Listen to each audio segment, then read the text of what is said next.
And welcome back to another Medieval Dynasty video, everyone. In this video, we're going to talk about village and worker efficiency as far as production goes when they're at the workplace.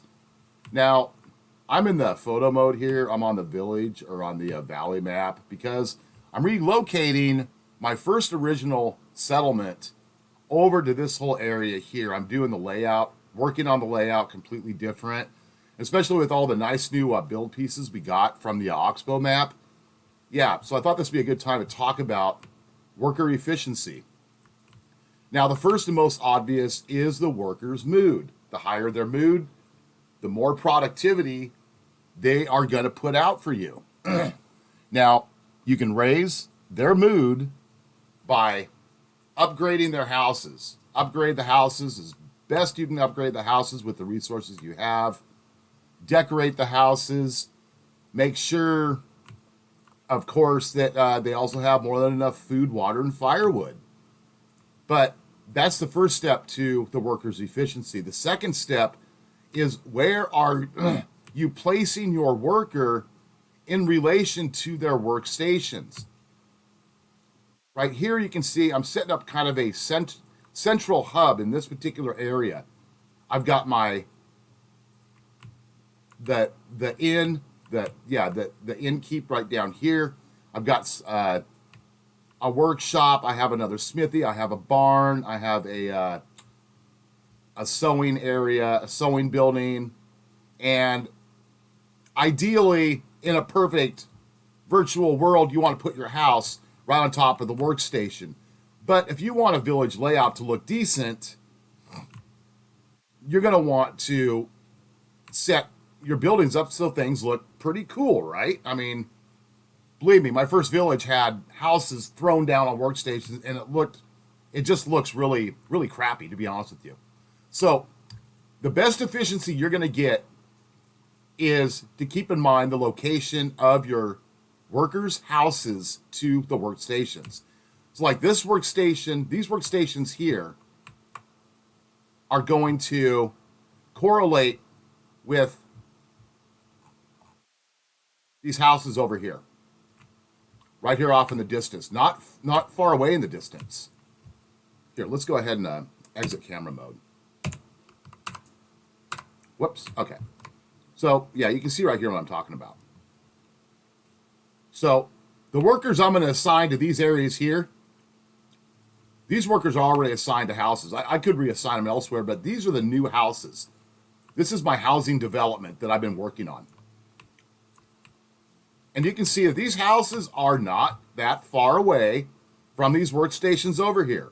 Yes, it won't be 100% efficient, but I want my village layout looking decent. I don't want it looking all haphazard and just, like a train wreck. So these villagers in this housing district, and this is pretty realistic in some respects. Here's a little central hub right here, a town center. I'll probably put a bell in here too. But these workers are going to tend to things off on that field that I just shown you. Now, this is the second part of the village. This is more of the agricultural part of the village. So let's go back into photo mode, if I can get into it. Okay, that should put me into it. Let's go up. Okay, so now, this housing development area here is not going to have anything to do with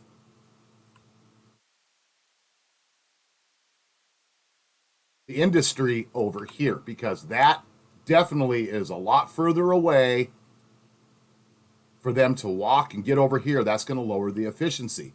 So when you are setting your village or settlement up, plan ahead. Think about how many workers you're going to need for what you are setting up.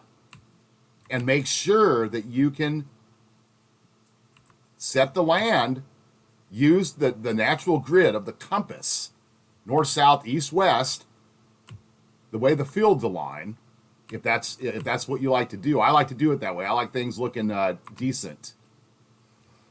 But make sure you give yourself enough layout to put the appropriate amount of houses down within a certain reason. See, now behind, I have a food storage here because I'm probably going to have an orchard or two up here. I have another barn right there, and I have another resource storage. Now, keep in mind, I'm totally transferring everything, redoing from my previous settlement I had. So I'm basically doing one unit at a time according to how many buildings I can build, and then building the unit, and then going back there, deleting the unit, making sure I have a house built ahead of time before I delete a house, destroy a house, so I can automatically get the residents set over here. And pay attention to what the skill levels are on those residents that you are sending, relocating, to match them up with the type of job, if you want the best efficiency. But this is going to be my farm fields, and the rest of this land over here I will use for more housing and anything else I want to do just to make it look nice. So that is what you want to do when it comes to your village and worker efficiency. Those are some easy tips to follow. Yes, I do know that the closer the house is to the workstation, like in this case, this is agricultural, this is the animals, the workers are right here on top of the animal pens. That's the most efficient you're going to get. But like in the case I've shown you over here with these, I have my central housing area. They're going to have to walk a little bit, but it's not going to be that inefficient. So other than that, and really quick, I'll show you the village I'm actually transferring from right here. Oh. This was the first one that I started out with. I mean, I had houses thrown down everywhere, every which direction, literally trying to do that, throwing a house on top of every workstation. And, as I looked at it and got into Oxbow map and seeing all the new things that were added for building, I was like, I'm finally going to go ahead and move this village. I've been wanting to do it for a long time. So, yep. You guys follow those just easy tips, you're going to get some pretty good efficiency out of your workers. So, but it's up to you ultimately how you want to do your whole village layout. So, other than that, I'll see you on the next Medieval Dynasty video. Keep safe and peace.